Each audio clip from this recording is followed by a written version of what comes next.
welcome to ThinkTech. I'm Charlie Willson. Today's show is on futures concepts for better decision making. This is a follow-on to our sustainability show from 2 weeks ago. My returning guests are John Sweeney and Aubrey Yee. Both are part of the political science program at Manoa. Both are just about complete with their PhDs, and they're both teaching political science and future studies, so we've got two people very well versed in the subject. We're going to continue on to a certain extent. In our last show, we were talking about sustainability, and we had introduced some concepts here for how you would evaluate different projects, different proposals on sustainability criteria. Just to give people kind of a quick wrap up here, what do you think are the important takeaways from our sustainability discussion?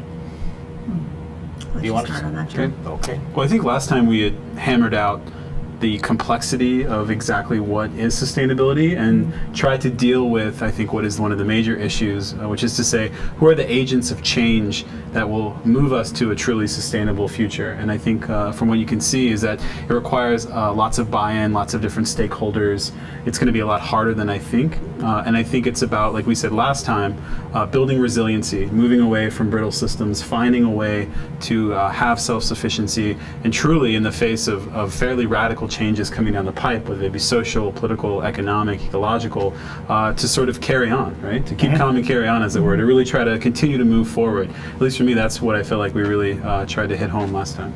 Yeah, sort of similar to what John was saying. I think the concept of resiliency and really defining what we mean by sustainability going forward, and then finding ways to, within all of this crazy change that we're facing and the mounting, crises that we're facing, finding the positive sparks and really focusing in on those ways we can create change rather than being mired down in analysis paralysis. Okay. So.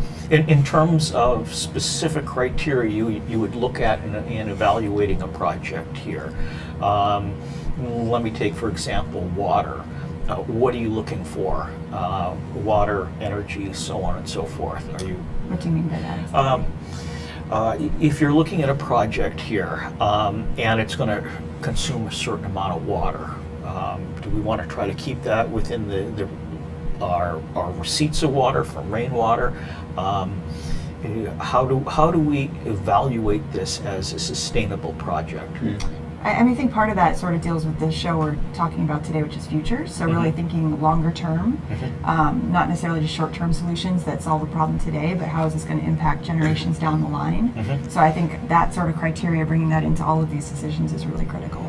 Yeah, and along with that, I'd say that one of the big aspects of futures is navigating and dealing with both probability and possibility. And oftentimes, we talk about probability, like what can and might happen given certain set of circumstances, right? What is likely to happen? And possibility is a bit more radical. It's when you get into the ether a little bit, right? And Aubrey saying you get into thinking about generational shifts. So I would say, according to thinking about water specifically, how do we maintain a healthy water table? How do we account for the resources we have, given what some of the reports have said? And there have been some reports issued recently that said, look, if climate change pans out the way they think, Hawaii's looking at less water, right? Hawaii's potentially looking at a decrease in the trades. So we're talking about fundamentally a different kind of climate, right? Now, potentially, we also have the ability of sea level rise, right, being dramatic by the end of the century. So do we need to look at desalination, right? Do we need to taking ocean water and turning it into clean water? We need to potentially radically rethink what a healthy, stable, sufficient, sort of supporting water system could be. And that could be radically different from what we have today. So perhaps we could say we either stay within our water receipts from rainfall and so on, or we find a way to recycle the water, or we find a way to create new sources. Right. So one of those criteria must be met in order for this to be sustainable long term. Right, and I think one of the best ways to look into the future is to look into the past. So if you look at what the native Hawaiians did with building expansive irrigation networks, right? Building fish ponds, that it requires effort and time to really truly make this place sustainable for civilization, right? So I think those are the kinds of conversations that we need to have on a long-term basis. Think about what sorts of new technologies, but what kind of old technologies can we utilize to truly have a healthy, sustainable system? That's a good analogy, because we had an awful lot of people, probably, well, not so much on Oahu, but on the neighbor islands, pretty close to current population levels, Right. and done without fossil fuels and without the technology we have right now. So this is mostly doable. Oahu, a bit more Maybe a bit challenging. overdeveloped. Yeah. Okay. How about ag lands? How to evaluate an ag lands Well, project? how would you look at a project here in terms of long-term prospects, its impact on agriculture and our ability to sustain ourselves? Well, I know one of the things we talked about last time that we talked was, being really realistic about what's possible with what we have left. So looking at, how we've been developing lots of our open space and how much longer can we do that to support the people that we have here. We're slowly increasing our amount of local food production, but it's not really fast enough. So how do we support that burgeoning industry in ways that are sustainable into the future? So the important ag lands we touched on a little bit last time, but hopefully we'll talk about that a little more today. And thinking about ag specifically, I mean, one thing that strikes me is the sort of what Aubrey mentioned last time was sort of the food renaissance that's happening here. People being really attentive to, aside from just what is organic, but like trying to have a relationship, right? And what I think is emerging is this sort of new agrarian land ethic, farm to table movements, getting people to think critically about that. So at least from my perspective, seeing how any sort of massive, ag land project can accommodate, I think, what is then a growing movement, and then really reflect a sort of broader consciousness and awareness of health, and health in the sense of wellness, not like health and I'm sick, now I'm going to go get, right? But truly in a sort of preventative way of thinking and dealing about all the sorts of systemic issues that come with our industrial agricultural model, which often are byproducts of a variety of mechanisms that, let's be honest, were pitched as modern conveniences, but could very much have the lots of Opposite the adverse effects. side effects that we're having to deal with now. That is a real good point, and I like the term renaissance, which I think you brought up last time, because I see a whole local foods movement that's burgeoning right now. People are going more out of their way to try to find foods that are grown locally, and I would assume healthier, just because they spend far less time shipping and so on and so forth. And we're supporting the Local economy. local There's so many farmers. different positive Right. effects. I think that's a big deal long term. On the sustainability side, the more food we grow here, the less vulnerable we are. So I like that it promotes our flexibility, our resilience here. Well, let's talk a little bit about the future's tools that are used to think about the future in terms of well, let me back up for a second. When we talk about future studies, I know people who say the future is unknown and unknowable, and it is ridiculous to even consider, quote unquote, studying the future. You can't study that which has not occurred. On the other hand, there's a whole body of research out there that is telling us differently. How would you respond to those people? Well, the first thing I think we talk about a lot is we study images of the future. So rather than studying the future, because the future doesn't exist, there actually is a plethora of futures, and as John mentioned before, the possible and the probable. We sort of look at that, in two different ways. But looking at images and how people view the future and what their ideas about the future might be, that's more of what we study, because the future doesn't exactly exist, just like you were saying. Yeah, and as everything, those come in all sorts of shapes, sizes, and forms. So whether it's economic data, demographic projections, you can even look at sci-fi imaginings, right? To try to see how it is that a variety of drivers of social change, and that's really what we're after. How these drivers of change can lead to different sorts of potentialities, different sorts of possibilities. So we often say, as Aubrey's alluded to, like, we don't predict the future, we forecast. We can generate scenarios, we can generate models, and this is the paradigm that economists, social scientists use all the time. We try to, again, get out in a little bit further, such that we break what I like to call the tyranny of the present. which is to say that we often have an expectation that tomorrow and next week is going to look a whole lot like today. But yet, if you look back, often radical changes can have very small incremental sort of shifts, and then we're living in a completely different world, right? For example, the internet has radically changed how we think about communication, mobility, how we think about being present. So we think about the rise of the mobile internet. We simply have taken these changes for granted without looking at the deep sort of ethical, political consequences of them. And then, are they in fact preferred? Is this the kind of future, the kind of world that we want to live in, that we want to pass on to future generations? Or are we simply just sort of stuck with someone else's image of the future? Okay, so basically you're saying by creating a number of scenarios, a spectrum of scenarios of possibilities, you can say certain potential futures are desirable and wholesome, perhaps, and other futures are undesirable, maybe dystopian versus utopian. Let's explore that for just a minute here. What are the types of standard futures you might talk over with your students?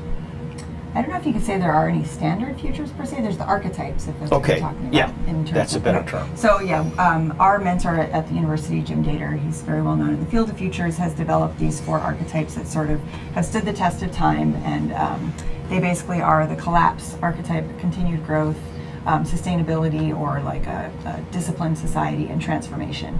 So we'll use those 4 archetypes, and I'll let John kind of flesh them out a little bit, but that's just one of the frameworks that we'll use when we're thinking about alternative futures. And just one thing I wanted to piggyback on what John said earlier about when we're thinking of the futures, we do also look to the past.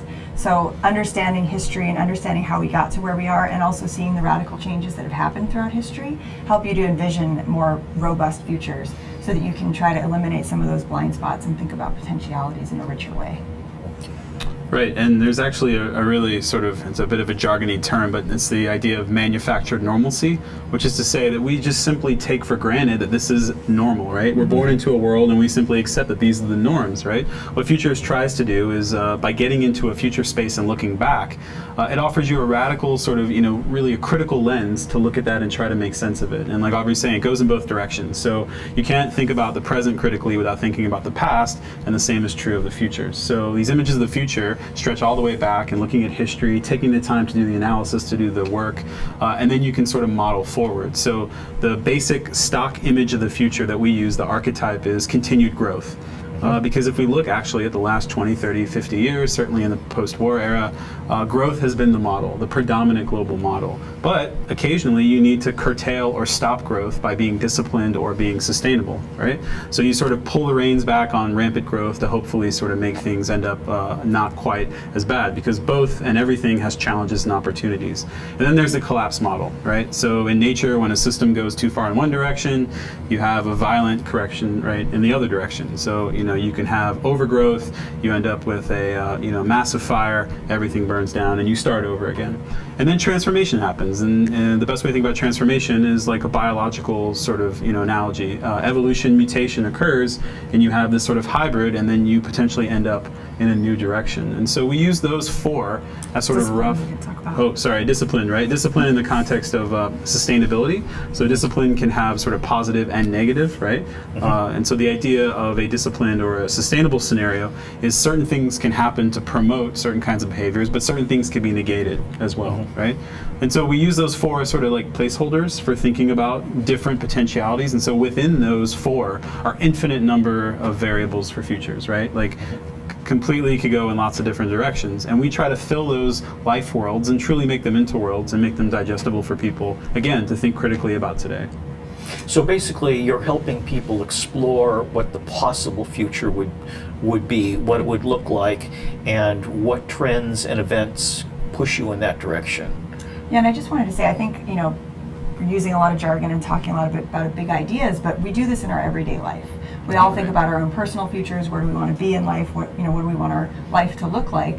So basically, future studies is just a methodology and academic pursuit that's created different frameworks for doing that on a larger scale, dealing with the complexity of a global picture versus the individual experience. So it's really not all that complicated in certain ways. Right, We're all innately able to do this. Right, and the 2 main organizations that drive a lot of futures globally tend to be sort of corporations and then military organizations. Because again, if there are two organizations that are at their, I think, very heart, very interested in what the future might hold, it's certainly those two. And so there are different ways to go about it, but ultimately, it's like Aubrey's saying, critically thinking about trends, about what might be coming down the pipe, and then looking for outliers, right? Looking for emerging issues, things that might be just a bit off the radar, but that potentially could sort of, sneak in and be a bit of a game changer.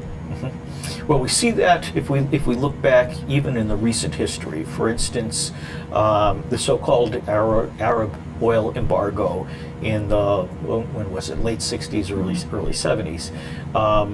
Most people really didn't see that coming. I mean, there were indicators along the way. They had tried it before, but it didn't have an effect because we were producing most of our own energy resources. Then all of a sudden we weren't, and we were kind of in a tight spot. And then what happens? A lot of things change, okay? Unexpectedly. The stock market goes down, businesses pull back, the economy falters, and we've seen this more than once in recent history.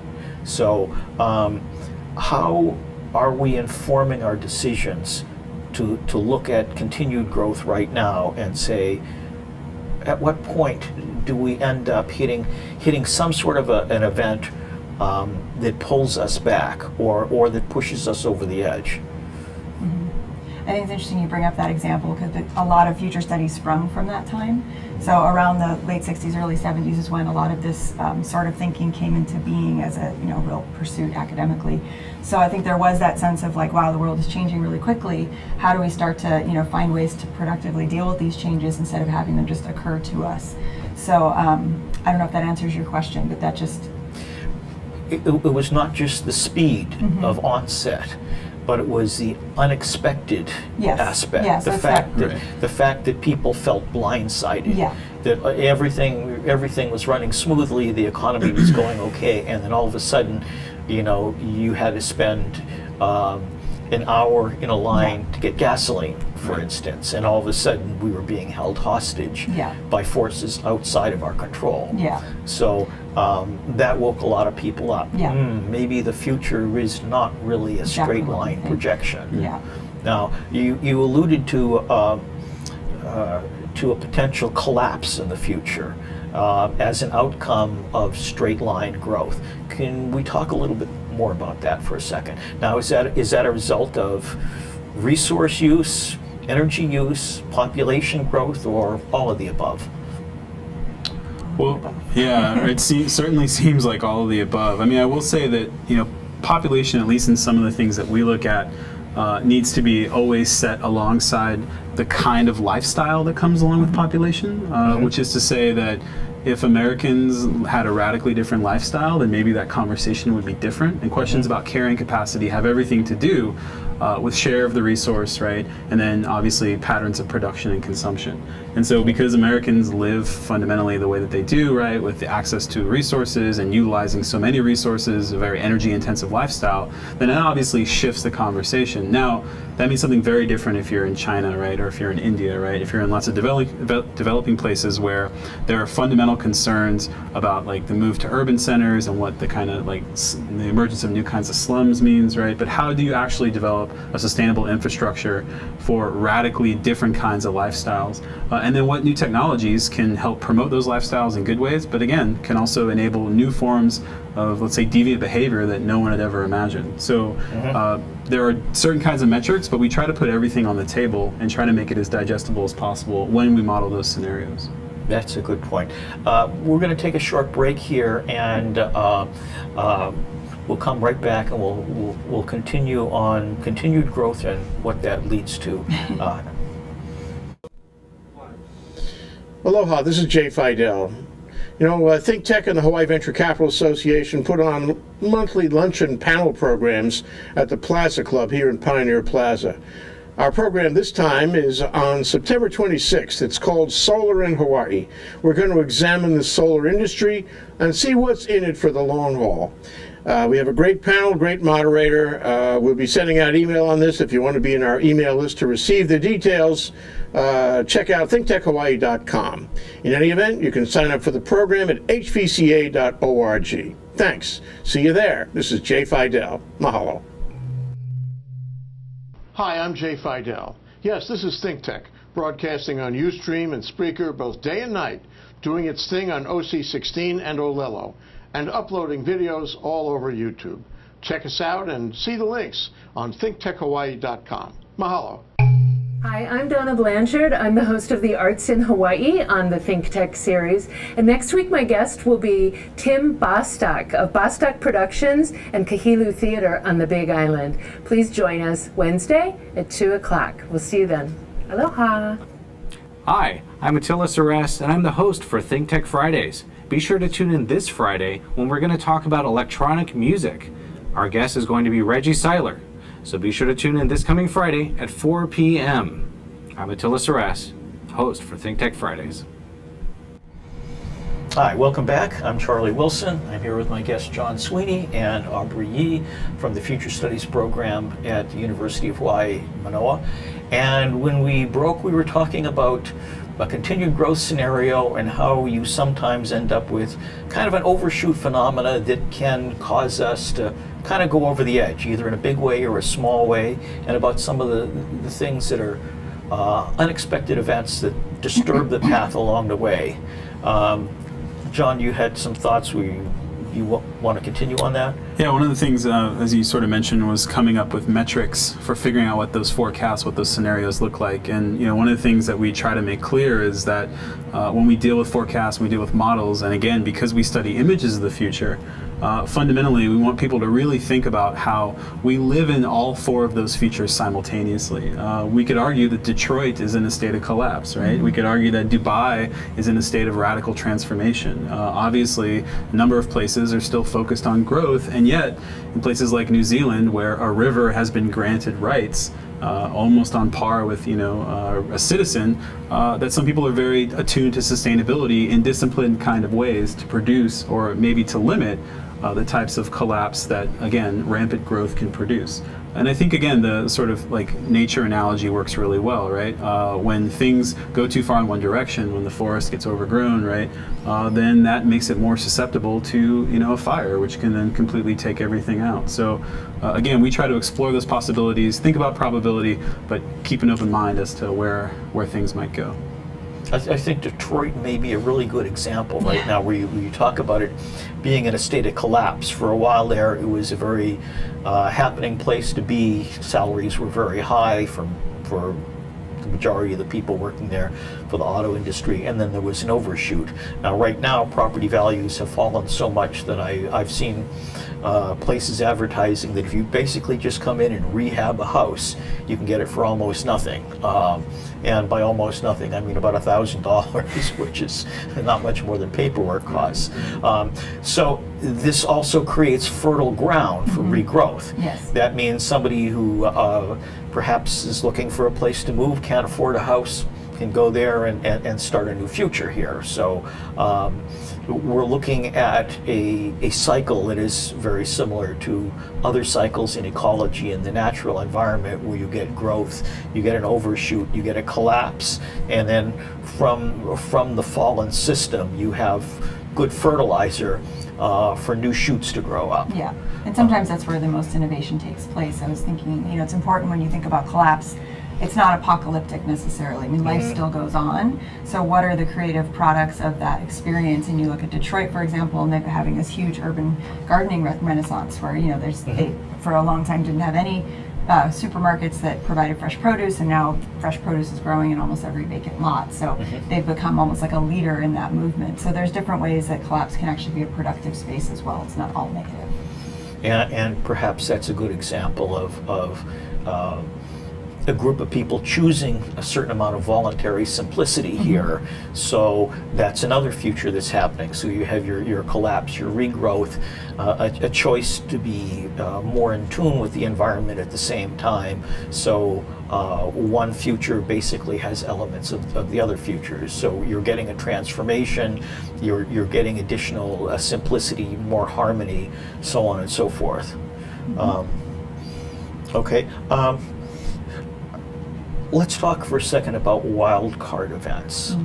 There are certain things, as we mentioned, the Arab oil embargo was one that a lot of people mentioned, where you get something that's unexpected. These things can be bigger, they can be small. You could have a global virus, climate change, sea level rise, whatever. To a certain extent, our planning models are quite limited. How do you see the tools and techniques of future studies as helping you plan your way out of an unknown future? Well, I don't know that you can ever plan your way out of it, but I think the idea is to really examine those potentialities and be open to a variety of potentialities, so that you don't foreclose any as unrealistic per se. And that allows you to eliminate more blind spots and be more prepared for different scenarios that may happen. Right, and that's the one thing. I mean, if it's truly a crisis, then there is no real capacity. But I think what we try to do in staging interventions, and when I say interventions, I mean that scenarios often go beyond just words on a page. At the Manoa School, where we are at UH Manoa, where Dr. Jim Dater has been the director of the Hawaii Research Center of Future Studies for 40 years, you try to engage people at a very deep, visceral level. So we've actually created scenarios where an entire room is a particular future, and when you walk in that room, you're experiencing that future. And I've actually had people, as I've been operating as an agent or confederate from that future, walk out because it was simply too intense. And so we do that to try not to alienate people, but again, to sort of break the sort of gridlock and the mentality that comes with expecting tomorrow to be like today, in part because Futures is all about imagining crises, and then, like Aubrey's saying, imagining what we can never do, but imagining potentialities for what we might be able to do. And even though those might be very slim, I think that there's something to be said for doing that. And so we sort of consult, we liaise, and futurists do this with policy organizations, governments, obviously corporations. Some people go the military route because everyone's concerned about that we live in an age of radical change, and how can we navigate that change? I like that perspective a lot, and at a personal level, I suspect most of the people who engage in these what do you call them, your mini scenarios here, where you put yourself in that situation for a while, would look at their life choices. For instance, if you're expecting that a continued growth is the most likely scenario, you're probably putting money into your 401k. You're getting enough education to stay up with the next high-tech job that comes around, and taking care of business. On the other hand, if you're expecting that we're going to overshoot and collapse, you're probably going to tuck away 3 to 6 months worth of food. Your decisions will be very different. You want some seed stock. Is that the what you get out of the people participating? Right, yeah, I always joke with my wife that she's a better futurist than I am, because here I am getting a PhD and she's trying to put a garden in our backyard. So as far as who's preparing for, again, not maybe what is most likely, but a radical potentiality, I think that there's something to be said for keeping your options open and diversifying, right? So, okay, I get out there in the yard and I dig occasionally, right? Which is to say that it's really difficult to prepare for multiple possibilities. And oftentimes what we try to tell people is, look, you don't put your eggs in one basket, but if you can institutionalize futures thinking in your organization, if you can develop the internal capacity to then imagine scenarios, to do foresight, and to do it in a critical way where you're always looking for what's coming down the pipe, then you are developing resiliency, right? You are inculcating, I think, a better way of being a sufficient, sustainable organization. Now the catch is, who's doing that? And who do we help do that? Which is to say, there are immense ethical consequences to being a futurist and who you help do that, right? Because sometimes preventing a certain future from coming about is just as important as helping someone else create a preferred future. I like that approach a great deal. One of our guests back a couple of weeks ago, we had two politicians who came in and discussed the Mauk area plan for the area between the Kaka'ako area between Ala Moana and downtown, and the plan is to put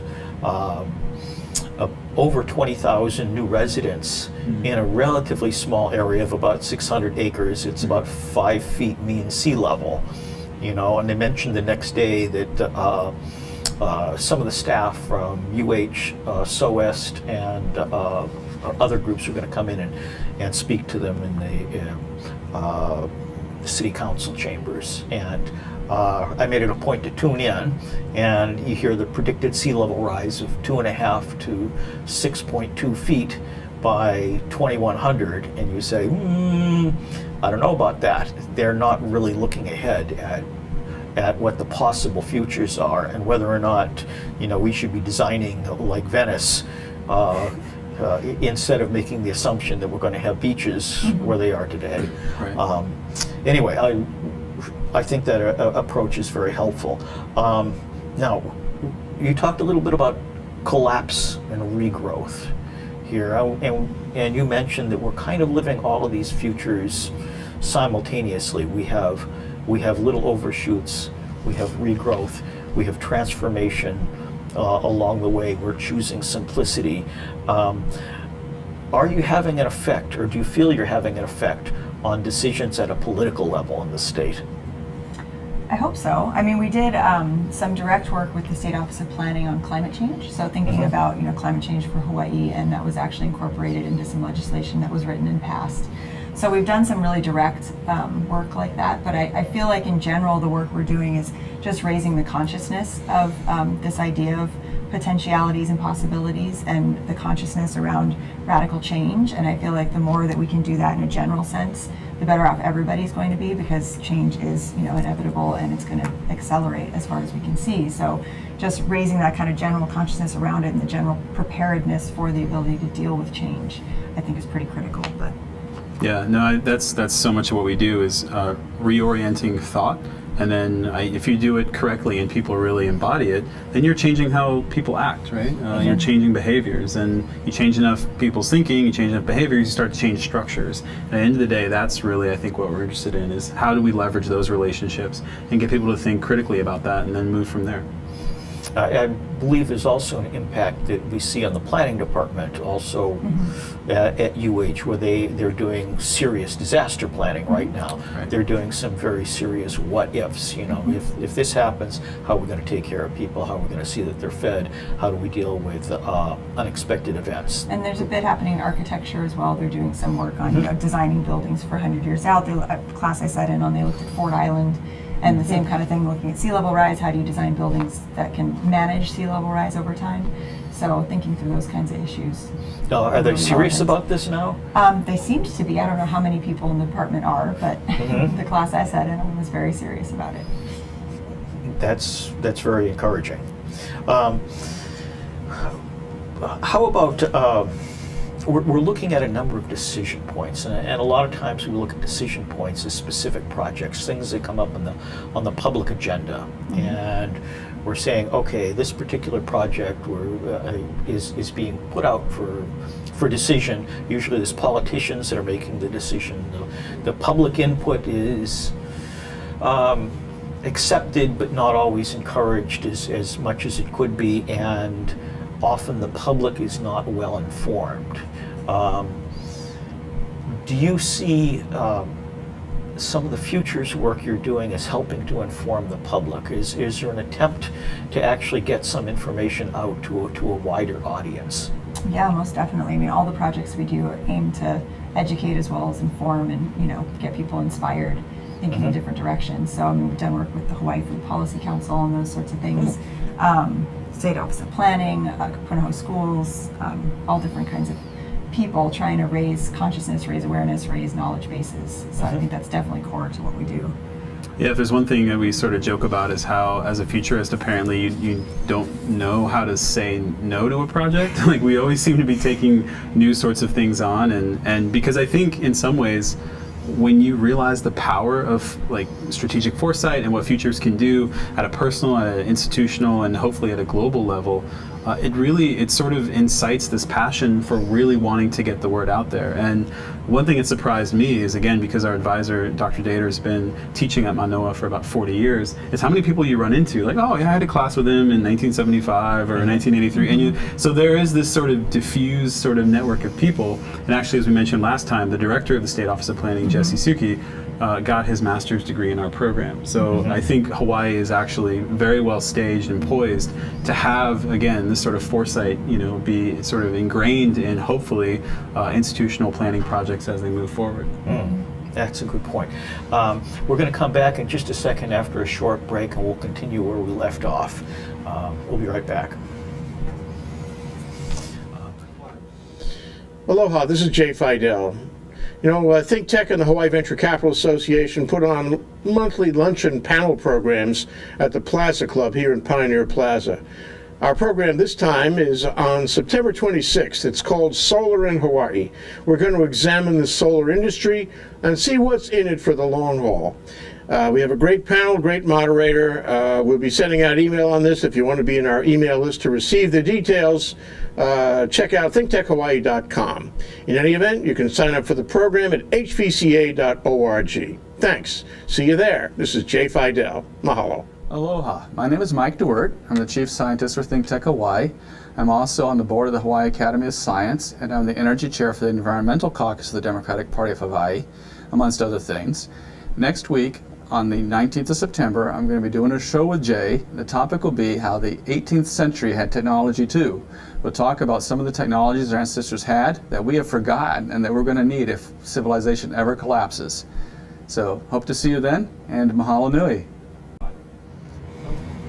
We're back. I'm Charlie Willson. This is ThinkTech Hawaii. We're talking about futures concepts used for better decision making. And this is a follow-on to the sustainability show that we did 2 weeks ago with my guests John Sweeney and Aubrey Yee, both from the Futures Studies program at UH Manoa. Just for people who are interested, they've heard us mention this program several times now over 2 shows. If people would like more information about that, if people say, this sounds interesting, I'd like to take a class there, or perhaps even interested in a major there, where would they go for more information? The website is www.futures.hawaii.edu. You can also follow us on Twitter at HRCFS, and then you can email us as well, hrcfs@hawaii.edu. Run that by one more time for the people who didn't have their pens ready. Right. www.futures.hawaii.edu. You can also follow us on Twitter at HRCFS or email us hrcfs@hawaii.edu. All right, and while we're at it, for anybody who missed the show and wants to hear it again, or wants one of their friends or someone who's looking at a new field of study perhaps to watch the show, this show and all our other ThinkTech shows can be found by going to www.thinktechhawaii, that's all one word, thinktechhawaii.com, and you can pull down, let's see, it'll be the second menu, and you can find our archives here for streaming YouTube, or excuse me, you can find not only our streaming videos to watch the show live, but you can find the YouTube archives. So our shows are fairly easy to find. Now, when we stopped, we were talking about a few standard futures here, or archetypes, scenarios that allow you to look at possible futures here and how this would affect people. And I think people can connect with that, because nobody knows exactly what's going to happen to them in their life. We don't know what our children's lives are going to be like, and that's of interest to anybody who's a parent here. Well, obviously, you've got to map out quite a few further years into the future. There are decision points and choices that we all make along the way, and part of this is getting adequately informed about what's going on. You folks help a great deal in helping people get informed about the future. Now, for people who would like to participate more in a meaningful manner, do you have any hints to help them look at the future? Are any of these techniques something that people can start using on their own? For instance, you mentioned kind of the ability to scan the environment to see what's going on. Is that a major portion of future studies right now? Yeah, I mean, definitely. I think scanning is a great place for people to start, because it's looking out there, for trends and emerging issues. Trends are things that we're already tracking. Emerging issues are sort of blips on the screen, and just looking at wide varieties of information and looking at connection points that maybe people haven't noticed before. That's kind of what scanning is all about. So getting yourself really widely knowledgeable about a lot of different things and seeing points of connection and intersections. casting, make a difference. right? Like Aubrey's saying, like casting a wide net, Yeah. right? Like looking for obviously trends, which are really easy to find, but then keeping an eye out for, like you said, the wild cards, the emerging issues, staying connected, but also I think finding a balance, whereas to say, like, we obviously live in a very sort of global information society, but then staying attuned to what's happening locally, right? I mean, things that don't get picked up in the news, right? Things that you might see happening within your neighborhood. And so thinking about information across a variety of scales is a big part of what we do.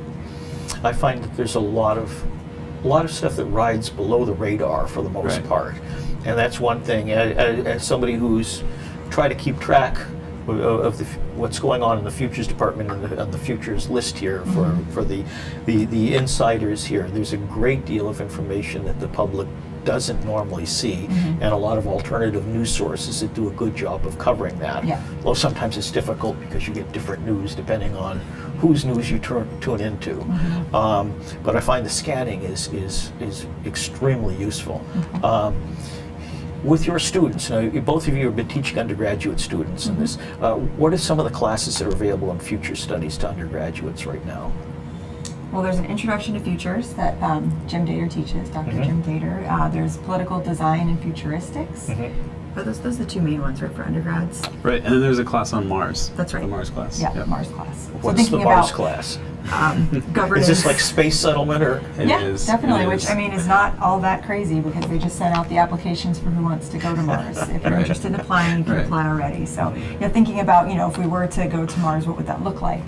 And that's really, I mean, in many senses, an exercise in just governance design in general. It's almost like if we had that chance to start over, what would we do differently or what would we keep the same? So really thinking about those possibilities helps us to think about what we're doing here on Earth. So. Right. Especially since that's a long trip and it's a long time before you have a chance to come back. Right, and Mars, again, like oftentimes we sort of dabble in the absurd, the ridiculous, but again, if you look at what the native Hawaiians did when they came here, it's like, okay, given the conditions that we have for life, how do we make the best of it? The same thing you could apply on Mars. Given the conditions that we have, how do we make a go of this, right? What sort of social, political, exchange systems do we build given what we have, and what can we do to then model the environment to help sustain and support those life systems? So at the base level, whether it's Hawaii or whether it's Mars, the questions are very much the same, and the approach can also be very similar as well.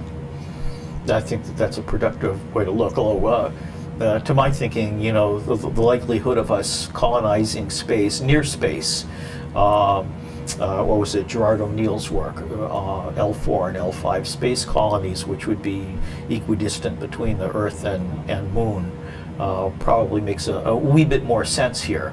But imagining a society designed from scratch, that does, especially when it's going to be pretty much self-contained. Yeah. You can still receive some solar energy, but most of your matter is going to have to be recycled. So that's a really good exercise. How evolved and involved are you in this study? Have you both participated in the Mars study? No. I've sat in on the Mars class, and interestingly, I think what really comes through is the freedom that students have to really get out of, I'd say, the norms, the traditions, the things that we sort of seem to take for granted or presume are just going to be there of the present and the now. And so that's really, I guess, the big part of futures is by getting out of the present, you have so much more conceptual, intellectual, freedom to then think about the different possibilities, right? And like Aubrey said, like open those potentialities up that might seem closed today that could very well be here tomorrow. Okay, that sounds like a really good way of doing it because it forces you to release your mindset from the here and now and the expectation that tomorrow and the next day are going to be more of the same here. So very interesting exercise. We have a few minutes left, and if you don't mind, I'd like to talk a little bit about tipping points. We discussed that prior to the show, and we talked about certain trends and events which interact with each other. And just to back up for a second, for the people who didn't hear our prior conversation, we talked a little bit about different trends which can be modeled. You can set up a model of certain cash flow, energy flow, material flow, population growth. These trends can be modeled long term, assuming nothing spectacular happens. You can get events that modify these trends, and you can look at how these interact. Could you tell me a little bit about how that's done in future studies? Yep. So we often use a variety of frameworks for sort of plugging that information. So one would be, how do you then find what we often use, which is a 7 driving forces matrix. So we look at a variety of factors. So there'd be social, economic, political, environmental, ecological, right, on down the list, right? And then you look at sort of high, low variations, right, mid variations, and you try to find a way, like you said, to account for the potentiality for those forces to come together and create radical sorts of, moments of shifting transitions. So one of the things that we've talked about and looked at recently were how is it that communication technologies open up potentialities for shifts in power relations. So we've actually been doing a multi-year sort of project. We're currently working on a book with our advisor, Dr. Dater, on how that looks like and what happened when we shifted from oral societies to writing. What did the printing press allow that we didn't have previously? What about mass media, television? What about internet, right? And so these types of things, I think, are precisely the types of moments that you said are critical tipping points that can allow us to go in different kinds of directions. And to a certain extent, they're equivalent to evolutionary jumps when some level of innovation allows some sort of a grand transition, when certain agricultural products from the New World after the discovery of America were reintroduced introduced for the first time into Europe. Something seemingly minor like the potato led to a population explosion. The introduction of the printing press led to dissemination of information, and now the internet has made that accessible worldwide. Yeah. So we see huge forces in motion here. Do you have a way of looking at some of the possible changes in the not terribly distant future that can have that kind of an impact on how we live our lives now? What do you see as the major possible influences? For me, definitely like energy issues with energy limits is a major issue that we have to consider. We've got a lot of science moving forward towards alternatives, but there's no guarantees. So thinking through those things, we talked a lot about food last week and water, and I think those three, the nexus of food, energy, and water, is kind of critical for the future near term. And whether we're able to come up with solutions quick enough to solve some of the issues surrounding that nexus, that's going to be a huge thing. Yeah, a lot of my research is looking at, so we're very concerned about climate change, sea level rise. What if we get to a point where geoengineering, whether that's taking carbon out of the atmosphere or literally taking the reins, if you will, of the global climate system, becomes not only cost effective, but the only way to limit severe catastrophe on a variety of scales, right? We're likely driving the 6th major extinction event in, the Earth's history. So it's not just about sort of people, right? How do we limit our impact on, again, a connected, diverse, complex Earth system? And so new technologies present all sorts of opportunities, but then challenges come with those as well. When you say the next extinction event, I think you need to elaborate a little on that before we scare everybody. Right. But maybe they should be scared, Right. So if you look at species extinction in the last couple hundred years, you've seen a pretty exponential rise. It's very clear that a variety of lifestyles, primarily sort of modern industrial lifestyles underwritten by, again, very energy intensive patterns of production and consumption, are having a negative effect, right, on a variety of life systems, including the life systems that help to support, our life. And just a closing note, I'd like to say the thing that I think we find really empowering about Foresight is it's a really participatory medium. So it empowers people to actually actively think about these otherwise overwhelming things that are happening in converging crises and come up with ways to be proactive in shaping the future. So we really see it as a tool for empowerment. I think that's really important. And you mentioned energy a moment ago. Things like our transition here, we kind of have some very big choices where Oahu in particular, but the entire state is the only state that runs on oil here, predominantly on oil. And we know that that's not going to last terribly long into the future. By 2050, 2060, it's not going to be affordable at all. And so we have to make some sort of a transition. And Right now we've been looking at photovoltaic solar energy, direct use of solar energy for water heating, wind farms, but doesn't give us the energy that we need. We had a guest here on ThinkTech on speaking about fusion energy, which radically changes everything. Okay, so we have both a voluntary simplicity path, one that rolls us back to living on our solar receipts, or we have a big project that can go forward in a continued growth rate. And these are big decision points, and the public needs to kind of be informed here. So I like that as kind of a wrap-up point here, that we would like to see people pay attention and get involved. Any closing thoughts? We have about a minute left. I give mine, so I'll let you go, John. Yeah, I would just say that, as bad as things may seem, right, as down as people might want to get, that the big idea of futures is that the future doesn't exist, right? Alternative futures, alternative possibilities do, which means that if it doesn't exist, then we actually, like Aubrey said, have the potentiality to shift it one way or the other. And so it's actually an affirmation of the amazing agency that we have and the possibility of making things better. And I think at the end of the day, that's what's most important. I think that's a great closing point. Thank you for joining us today. Our guests have been Aubrey Yee, John Sweeney, both from the Future Studies program at University of Hawaii at Manoa. For those of you who would like more information, you can go to the website that John already mentioned and get more information. If you would like to re-see this show, we're at www.thinktechhawaii.com. All of our shows are on YouTube, and you can play it back to your friends or family. And we look forward to you. We'll be talking more about the future and upcoming shows. Thank you for joining us. Thanks, Charlie. Yeah, thank you.